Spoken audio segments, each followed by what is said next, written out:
उसका फिगर आपको पता है? आपको घर में जितना कमरा होगा सब में भी रखिएगा तब भी जो है बाहर रह जाएगा। 3,16,500 करोड़ रुपया कर्जा माफ किया गया है। और 3 लाख रुपया मोदी जी किससे मांग रहे हैं? आरबीआई से। और नहीं दिया तो पटेल जी को क्या बोले? टोके tata bye bye sayonara. 3 lakh crore. और 3 लाख करोड़ का एक और रहस्य तिलिस्म है, उसको भी समझ लीजिए। जब नोटबंदी की गई तब प्रधानमंत्री ने लाल किले से कहा, बेहतरीन झूठ बोलते हैं लेकिन सामने से देखिएगा ना, आपका दिल कहेगा कि कुछ भी हो, इस बंदे को तो झूठ बोलने के लिए ऑस्कर मिलना चाहिए। माइक पे खड़ा होकर के उन्होंने कहा कि नोटबंदी के बाद 3 लाख करोड़ रुपया काला धन वापस आया है। तो 3 लाख करोड़ अगर काला धन वापस आया है, लॉजिक लगाइएगा, हम मोदी जी का विरोध नहीं कर रहे हैं, अपना तर्क इस्तेमाल कीजिएगा। तो मेट्रो बनाने के लिए 1 लाख करोड़ जापान से कर्जा लेने की जरूरत है? सोचिए ना सर, सोचिए, समझ में आ जाएगा।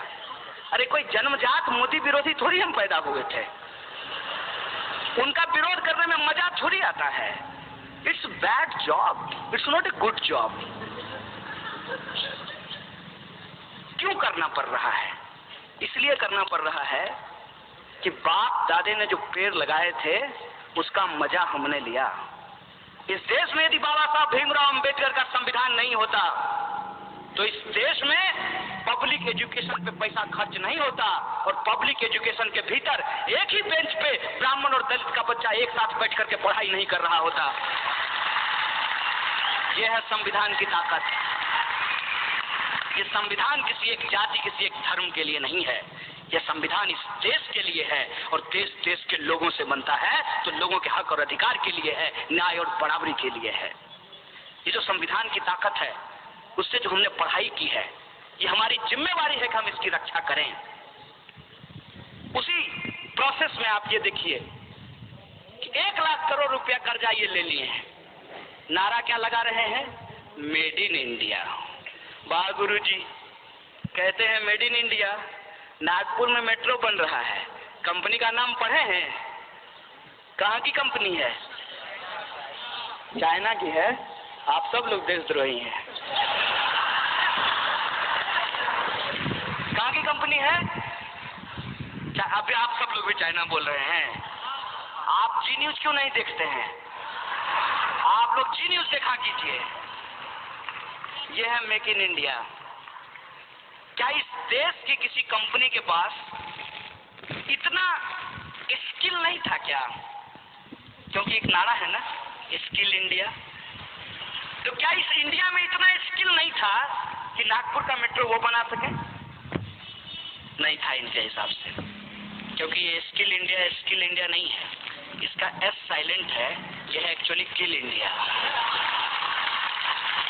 और नोटबंदी से इस देश के छोटे छोटे जो उद्योग धंधा करने वाले लोग थे, जो छोटे छोटे व्यापारी थे, उनके उद्योग धंधों को तबाह कर दिया गया, और पैसा आपसे लेकर के पूंजीपतियों को दे दिया गया। और जब आरबीआई ने कहा कि इससे ज्यादा नहीं कर सकते भाई, सितार के तार को इतना ही खींचिए जितना में सुर भी निकले, ऐसा ना हो कि टूट जाए। उर्जित पटेल कहा ओके बाय बाय। ये है इस देश के इंस्टीट्यूशन की हालत। एक एक इंस्टीट्यूट को आप उठा करके देख लीजिए, आप चुनाव आयोग को देख लीजिए, आप सीबीआई को देख लीजिए, आप आरबीआई को देख लीजिए, और आप पब्लिक सेक्टर यूनिट जो है उसकी स्थिति देख लीजिए। हर पब्लिक सेक्टर यूनिट को कहा गया कि आपको शौचालय बनवाने हैं, लेकिन शौचालय बनाएगा कौन? आरएसएस के 600 संगठन है, 600, और किसी को ठेका नहीं देना है। किसको देना है? यदा सदा वत्सल्य, सुबह सुबह जो जाकर के करेंगे उसको ही ठेका देना है। और वो क्या किया? वो सुबह में बाथरूम बनाया, शाम में लेकर के घर गया। हम तो पूछना बंद कर दिए हैं कि 15 लाख हमारे खाते में आया कि नहीं आया। हम तो सिर्फ ये सरकार से जानना चाहते हैं कि जो बाथरूम आपने बनवाया उसमें पानी आता है कि नहीं आता है। जब लोगों को जोर से आ जाए तो पानी मिलेगा कि नहीं मिलेगा? हम तो ये पूछना चाहते हैं। किसी चीज का कोई हिसाब नहीं है। और भावनात्मक बातें, जैसे गांधी जी का चश्मा स्वच्छ भारत के पोस्टर पे लगा दिया है। ऐसा लगता है कि गांधी से कोई उसका चश्मा छीन करके सावरकर के सर पे लगा दिया हो। कैसे महसूस करते होंगे आप? कल्पना कीजिए, थोड़ा जो अपना इमेजिनेशन पावर है उसको देखिए कि सामने में एक बैनर हो जिसपे एक तरफ गांधी हो और दूसरे तरफ मोदी हो, तो गांधी जी को कैसा महसूस कर लगता होगा? अरे यार, कहाँ फंस गए। इससे अच्छा तो राष्ट्रपिता नहीं होते। मैंने जो लोग मार करके मिठाई बांटी और उस हत्या को वध बताया, वध। अगर मैं गलत बोल रहा हूं तो मुझे बताइएगा। गांधी हत्या को ये लोग गांधी वध बोलते हैं। वही लोग सत्ता में आकर के कितना बेहतरीन एक्टिंग करते हैं मोदी जी, समझिए। जब वो गांधी पे फूल डाल रहे होते हैं, कितना बेहतरीन एक्टिंग है। कितना बेहतरीन एक्टिंग है जब वो बाबा साहब अम्बेडकर के फोटो पे माला चढ़ा रहे होते हैं। क्योंकि उनका सोच क्या है? सोच है उनका कि गटर में उतरने से आध्यात्मिक सुख मिलता है। गजब का प्रधानमंत्री हो यार। तो उनका एक वीडियो आया था, योगा कर रहे थे। मन किया कि पूछ लें कि गटर में कब उतरिएगा आध्यात्मिक सुख के लिए। कर्मयोगी नाम का एक पुस्तक लिखे जिसमें बोले कि गटर में उतरने से आध्यात्मिक सुख मिलता है। और उससे भी ज्यादा हमारे यहाँ बिहार में एक शब्द कहते हैं, ढीठ। ढीठ ढीठ कहने का मतलब ये है कि आप कुछ भी कहिए, दोनों कान का इस्तेमाल करेंगे, एक से सुनेंगे दूसरे से निकालेंगे और मुंह से मन की बात करते रहेंगे, जनता कहीं भी जाए। प्रधानमंत्री कहते हैं कि गटर के गैस से चाय बनाई जा सकती है। उनको गटर का गैस दिख जाता है। आपको गैस दिखा है? आप घर में एलपीजी यूज करते हैं ना, तो एलपीजी जो होता है उसमें स्मेल नहीं होता है ओरिजिनली, तो उसमें एक स्मेल मिलाया जाता है ताकि जब लीकेज हो तो लोगों को पता चल जाए कि गैस लीक हो रहा है। प्रधानमंत्री के पास अद्भुत कला है कि गैस भी देख लेते हैं। आंख है कि एक्सरे मशीन है, आप देख लीजिए। ऐसे ही थोड़ी उनको अवतार साबित किया गया है। तो बोले कि एक के बाद हम जा रहे थे तो गैस से जो है हमने देखा कि लोग चाय बना रहे हैं। अब इसको कोई भी कह देगा कि झूठ है। खुद प्रधानमंत्री के बगल में जब वो क्या बता रहे हैं?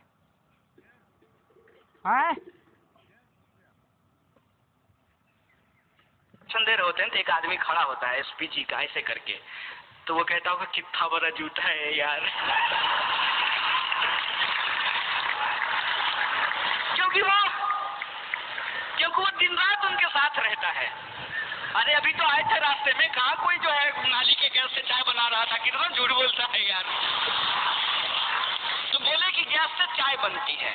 अब देखिए एक बड़ी मार्मिक बात है यहाँ पे कि गैस से चाय बनती है, ना दिखने वाली गैस आपको दिख जाती है, लेकिन उस गैस से इंसान मरते हैं ये आपको नहीं दिखता है।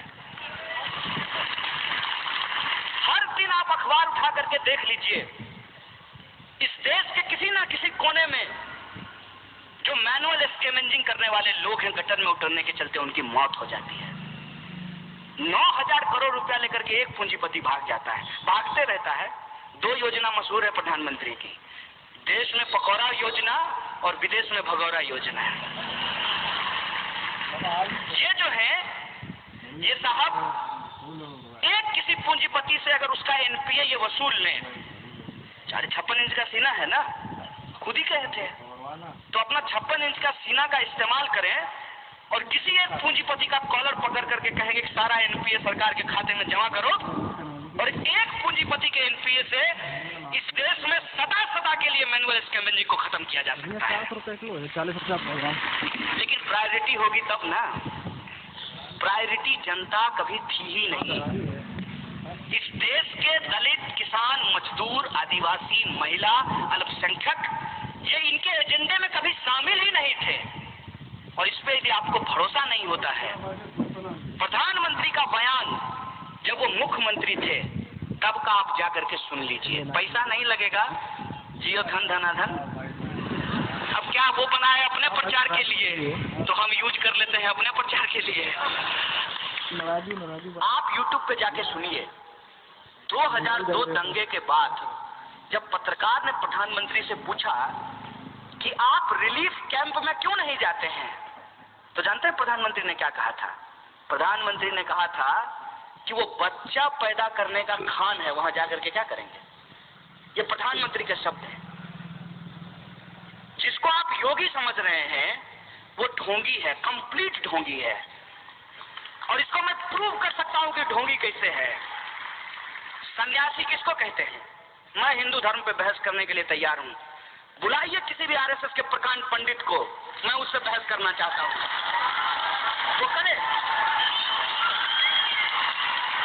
वो करे हमसे हिंदुइज्म की बहस। किस पे बहस करना चाहता है? रामचरितमानस पे, गीता पे, किस पे बहस करना चाहता है? सन्यासी किसको कहते हैं? सन्यासी कहते हैं जो गृहस्थ धर्म को त्याग देता है, उसको सन्यासी कहते हैं ना। वो सांसारिक सुख को त्याग देता है, उसको योगी कहते हैं। भगवान राम अपने सौतेले भाई के लिए, पिता के वचन के लिए, सौतेली मां के लिए अयोध्या का राजपाट छोड़ करके कहां चले गए? जंगल। योगी जी का ओरिजिनल घर जानते हैं कहां है? उत्तराखंड। उत्तराखंड जो है वहां जंगल है।